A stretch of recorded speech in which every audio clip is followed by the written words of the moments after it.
आप सभी का बहुत बहुत स्वागत है हमारे YouTube चैनल पर। तो जैसा कि हम पढ़ रहे हैं AC और DC वाइंडिंग में, आज हमारा AC वाइंडिंग के बाद DC वाइंडिंग से संबंधित कुछ महत्वपूर्ण परिभाषाएं हम देख रहे हैं। सबसे पहली परिभाषा है आपकी बैक पिच। उसके बाद हमको देखना है फ्रंट पिच, फिर हमको देखना है एवरेज पिच, उसके बाद चालू है, फिर रिजल्टेंट पिच, और एक होता है आपका कम्यूटेटर पिच।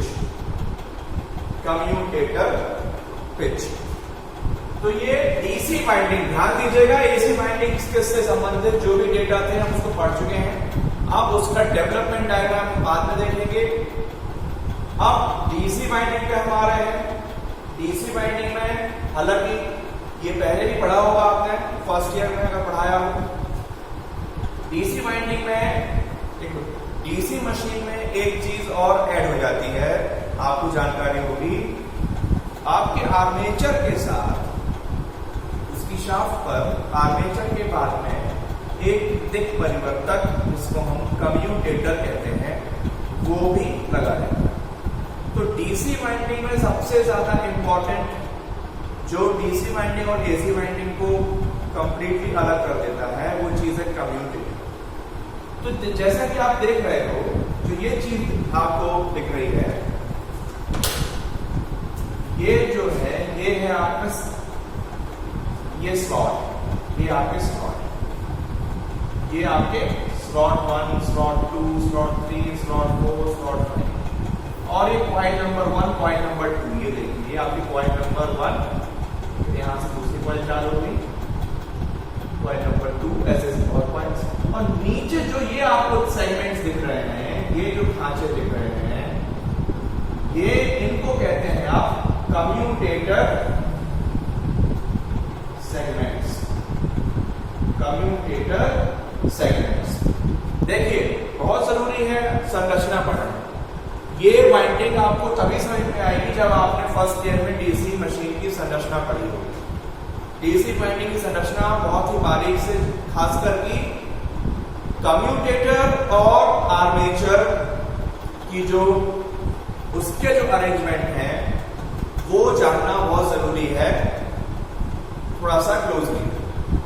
तो देखिए इसमें ऐसा है, देखिए सपोज करिए कि ये आपका पहला, दूसरा, तीसरा, चौथा, पांचवा, दूसरे सेगमेंट से हमारी कॉइल चालू हुई, सपोज करिए, और ये कॉइल पहले स्लॉट से गई और ये तीसरे स्लॉट में है और फिर वापस यहाँ पर आई, ये कॉइल नंबर 1। वैसे ही यहाँ से फिर से दूसरे ही स्लॉट से चालू हो गई कॉइल नंबर 2, और फिर ये गई, इसका दूसरा एक्टिव भाग जा रहा है ऐसे स्लॉट नंबर 5 में। तो आप देख सकते हो कि जैसा कि पता है आपको कि एक कॉइल में 2 एक्टिव साइड होती हैं, एक कॉइल में 2 एक्टिव साइड होती हैं। तो एक्टिव साइड के बेसिस पर हम ये पिच पढ़ेंगे। ये जो डेफिनेशन आपको देखना है, ये देखिए बैक पिच, ये आपके क्या है, ध्यान दीजिए, हर सिरा कॉइल जो है आपके कम्यूटेटर सेगमेंट से होके जाती है, ठीक है ना। ये आपकी संरचना के अंतर्गत पढ़ा है आपने, नहीं पढ़ा तो आपको रिवाइज करना पड़ेगा, वो बहुत जरूरी है। तो कम्यूटेटर सेगमेंट, सपोज करो हम दो नंबर सेगमेंट की बात कर रहे हैं कम्यूटेटर की, उसमें से आप ये कॉइल नंबर 1 जो कि पहले, जिसका एक एक्टिव साइड S1 स्लॉट में है और दूसरा एक्टिव साइड S3 स्लॉट में है, फिर ये दोनों सिरे आगे इस कम्यूटेटर सेगमेंट 2 में है, और यहीं से आपकी दूसरी कॉइल की पहली एक्टिव साइड जो कि S2 खांचे से स्लॉट से चालू हो रही है, दूसरी एक्टिव साइड में जा रही है, वो एस्टाइल में है, और ये आपके इस प्रकार से इसमें भी आप देखोगे अगर वाइंडिंग आगे बढ़ रही है, अगर वाइंडिंग आगे बढ़ रही है तो उसको हम आगे आप पढ़ोगे इसको जस्ट बाद प्रोग्रेसिव वाइंडिंग। अगर वाइंडिंग एक दूसरे को ओवरलैप नहीं कर रही है और आगे बढ़ती हुई प्रतीत हो रही है, आपको ऐसा लग रहा है, it appears to be progressing forward, तो ये है ना। इसके बाद हम ऐसे बढ़ाते जाएं कॉइल, तो आपको लगेगा कि कॉइल आगे बढ़ रही है। आगे बढ़ने का मतलब क्या होता है? प्रोग्रेस करना। तो अगर आपको ऐसा लग रहा है, ऐसा दिख रहा है कि कॉइल आगे बढ़ रही है, तो आप वो वाइंडिंग कहलाती है प्रोग्रेसिव वाइंडिंग। इसके बाद पढ़ाएंगे हम। और कई बार क्या होता है कि वाइंडिंग आगे ना जाके पीछे चालू होती है इस प्रकार से, और एक दूसरे के ऊपर जाती है, ओवरलैप करती है, और पीछे आपको लगेगा कि पहली वाइंडिंग अगर यहां चालू हुई थी तो दूसरी वाइंडिंग ऐसे उल्टी जा रही है, तो उसको बोलते हो आप रेट्रोग्रेसिव। रेट्रो मतलब होता है पीछे। आप लोग गाने आने सुनते हो कभी, ठीक है, तो गाने में एक शब्द आता है रेट्रो हिट्स, गाने हो गए, फिल्म्स हो गई। तो वैसे तो आपको तो शौक नहीं होगा, लेकिन जिसको जो जानता है जानकार लोग जानते हैं कि जैसे अभी चल रहा है, करंट प्रेजेंट जो टाइम चल रहा है, इसमें जो आप गाने सुनते हो तो आज के मॉडर्न टाइम्स सॉन्ग्स हो गए। लेकिन एक शब्द सुना होगा आपने रेट्रो सॉन्ग्स या रेट्रो हिट्स, जो पुराने मतलब पिछले जमाने के अच्छे हिट गाने। रेट्रो मतलब होता है पीछे, तो रेट्रो कैसे मतलब पीछे हो। तो अगर वाइंडिंग आपको ऐसे दिख रही है कि पीछे जाती प्रतीत हो रही है ना, ऐसे ये कॉइल्स ऐसे ना जाके ऐसे जा रहे हैं ना, सेगमेंट ऐसा, तो उसको कहोगे आप रेट्रोग्रेसिव। तो खैर वो अलग बात की बात है। तो अब हम देखें, तो हम इन दो कॉइलों से, हमारे लिए दो कॉइल पर्याप्त हैं ये जानना के लिए कि बैक पिच और front pitch, average pitch, resultant pitch इत्यादि क्या। सबसे पहले बैक पिच में ध्यान देना, शब्द लिखा हुआ है बैक, शब्द लिखा हुआ है बैक। अब किसका बैक? कम्यूटेटर के दूसरी ओर। कम्यूटेटर सेगमेंट कहां है? इस ओर, इसके दूसरी ओर, मतलब इस कम्यूटेटर सेगमेंट के दूसरे नंबर का सेगमेंट हम बताएं, दूसरे और तीसरे, ये दूसरे और तीसरे कम्यूटेटर सेगमेंट के विपरीत को, ऑपोजिट साइड आपको ये दिख रहा है, पहली कॉइल, ये दूसरी कॉइल। तो कम्यूटेटर सेगमेंट के उल्टी ओर या ऑपोजिट साइड दो एक्टिव साइड के बीच की दूरी को बैक पिच कहते हैं। कम्यूटेटर लिख लो, लिखते जाओ, लिखो, मैं बोल रहा हूं, कम्यूटेटर साइड के दूसरी ओर कॉइल साइड्स दो कम्यूटेटर साइड के दूसरी ओर दो कॉइल साइड की बीच की दूरी होती है बैक पिच। ठीक है ना? कम्यूटेटर के दूसरी ओर जो कॉइल साइड्स हैं उसके बीच की दूरी को हम कहते हैं बैक पिच। बैक पिच को हम दर्शाते हैं वाई बी से। ध्यान देना, यहां देखो वाई बी सिंबल है। बैक पिच का प्रतीक क्या है? Y B. बी मतलब बैक, वाई मतलब पिच। ठीक है? तो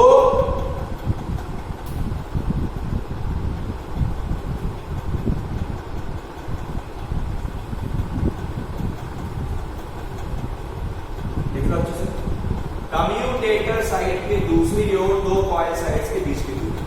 ठीक है? अब ध्यान देना, ये ध्यान में रखना है ना। दूसरा है फ्रंट पिच। फ्रंट मतलब क्या होता है? सामने। फ्रंट मतलब सामने। फ्रंट से क्या मतलब है?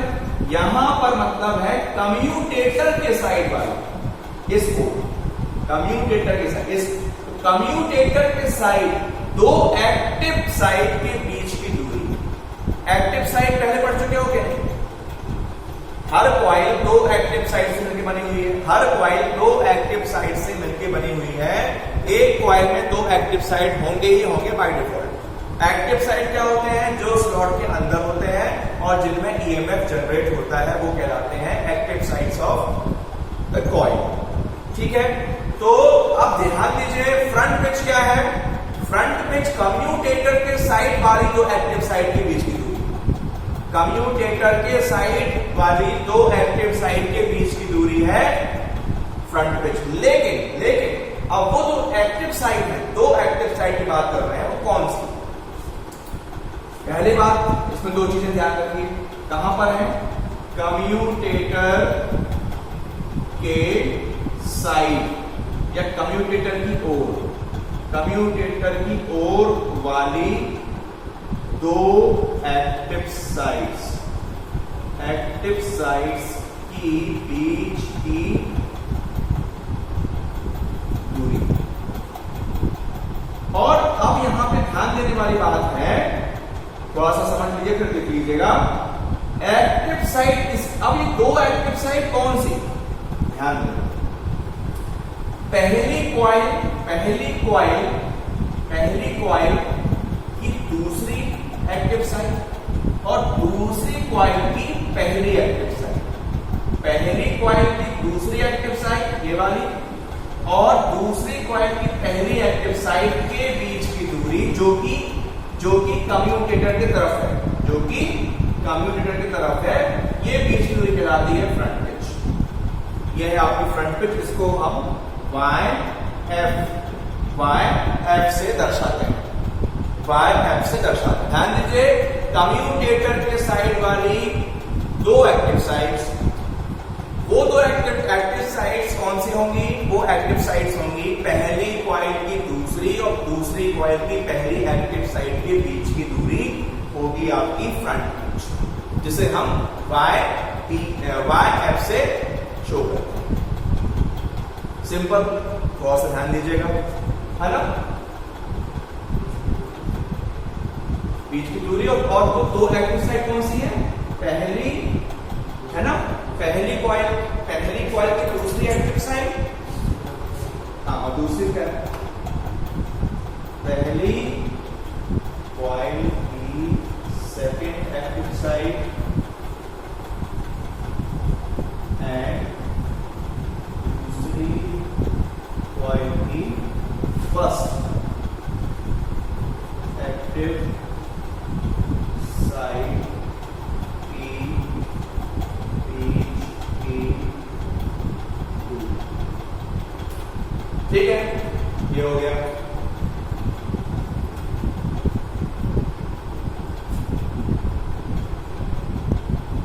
ओके,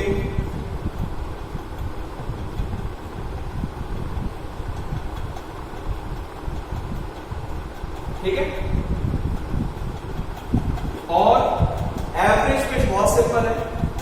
एवरेज पिच कुछ नहीं होता, एवरेज पिच मतलब होता है, एवरेज पिच तो क्या है? बैक पिच और फ्रंट पिच का माध्य कहलाता है एवरेज पिच। बैक पिच और फ्रंट पिच का माध्य कहलाता है आपका एवरेज पिच। ठीक है ना? YA equals to Y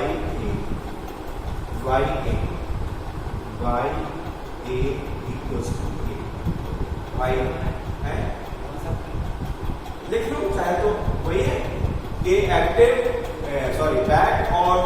back pitch और फ्रंट पिच के माध्य को हम औसत पिच कहते हैं। एवरेज पिच को हिंदी में क्या बोलते हैं? औसत पिच। एवरेज पिच को हिंदी में बोलते हैं औसत पिच। औसत पिच का सूत्र होता है YA equals to YB plus YF upon 2, और इसका परिभाषा क्या हो जाएगी? बैक पिच और फ्रंट पिच के माध्य को औसत पिच कहते हैं। बैक पिच और फ्रंट पिच के माध्य को हम औसत पिच कहते हैं।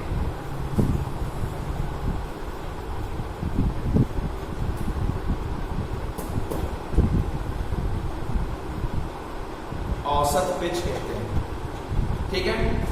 अब देखिए अगला है रिजल्टेंट पिच। और एक चीज और देखिए, कहीं पे नोट बना के चाहो तो देख लेना, फ्रंट पिच और बैक पिच कभी एक समान नहीं हो सकती। फ्रंट पिच और बैक पिच का जो माप है वो कभी भी एक समान नहीं होती। फ्रंट पिच और बैक पिच की जो माप है वो कभी भी एक जैसी नहीं होती है। Front pitch and back pitch कभी भी एक जैसी नहीं होती, एक समान नहीं होती। ये आप नोट कर लीजिए। कुछ ना कुछ डिफरेंस, कुछ ना कुछ अंतर उसमें रहेगा ही, ठीक है। फिर है परिणामी, अगला है रिजल्टेंट। रिजल्टेंट को हिंदी में कह सकते हो परिणामी पिच, परिणामी पिच, ठीक है ना। रिजल्टेंट को हिंदी होती है परिणामी पिच, ठीक है। परिणामी पिच देखिए, परिणामी पिच फ्रंट पिच जैसे ही है, थोड़ा सा अंतर। कम्यूटेटर के साइड वाली पहली कॉइल और दूसरी कॉइल, दोनों कॉइल की पहली एक्टिव साइड के बीच की दूरी, मतलब पहली कॉइल ये है, दूसरी कॉइल ये, पहली कॉइल की पहली एक्टिव साइड ये है, दूसरी कॉइल की पहली एक्टिव साइड ये, इन दोनों एक्टिव साइड के बीच की दूरी। आप ध्यान दो, फ्रंट पिच में आपने क्या लिखा था, कम्यूटेटर के साइड वाली फ्रंट पिच की दूसरी और पहली कॉइल की दूसरी और दूसरी कॉइल की पहले के बीच की दूरी, ये था फ्रंट पिच।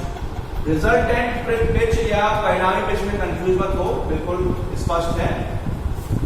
कम्यूटेटर की साइड वाली पहली कॉइल की पहली एक्टिव साइड और दूसरी कॉइल की पहली एक्टिव साइड के बीच की दूरी, मतलब दोनों कॉइल की पहली एक्टिव साइड, दोनों कॉइल की पहली और दूसरी सब्सिक्वेंट, हम एक के बाद एक। अगर यहाँ पे आप कहोगे कि पहली दूसरी से क्या मतलब, बहुत सारी कॉइल्स हो सकती हैं। हाँ, दोनों कॉइल की पहली एक्टिव साइड के बीच की दूरी, दोनों कॉइल की पहली एक्टिव साइड की पहली फर्स्ट कॉइल सेकेंड कॉइल, ठीक है। दोनों कॉइल में जो पहली एक्टिव साइड दोनों कॉइल्स की, तो उन दोनों एक्टिव साइड्स, पहली एक्टिव साइड्स के बीच की दूरी कहलाएगी रिजल्टेंट पिच, जिसको हम YR से दर्शाते हैं, जिसको हम YR से दर्शाते हैं, YR से दर्शाते हैं। समझ में आया?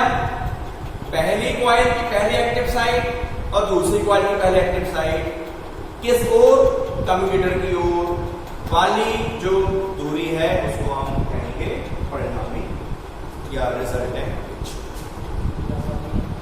है। YR।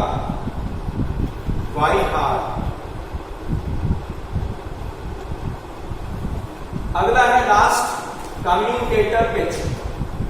कम्यूटेटर पिच, ये देखिए आपको मैंने बताया कि हर कॉइल के सिरे कहां पे आते हैं, हर कॉइल के सिरे किसी न किसी कम्यूटेटर सेगमेंट पे आएंगे।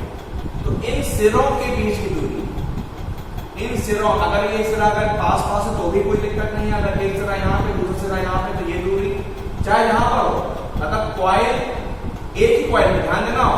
अगर क्या होता है, अब ये डिपेंड करेगा कि आपकी कैसी वाइंडिंग है, प्रोग्रेसिव कि रेट्रोग्रेसिव। तो ध्यान दीजिए, एक ही कॉइल की बात कर रहे हैं, एक ही कॉइल के दोनों सिरे, एक ही कॉइल के दोनों सिरे जब किसी कम्यूटेटर सेगमेंट पर वापस आएंगे तो उन सिरों के बीच की दूरी कम्यूटेटर पिच कहलाती है। क्या लिखा मैंने, एक, लिखते जाओ, एक ही कॉइल के दो एंड्स या सिरे जो कम्यूटेटर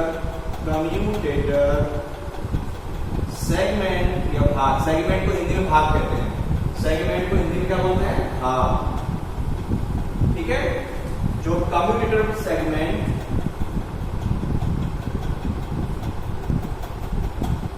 पर हो उनके उन सिरों के बीच उन सिरों के बीच की दूरी, उन सिरों के बीच की दूरी, उन सिरों के बीच, और इसको आप चाहो तो YC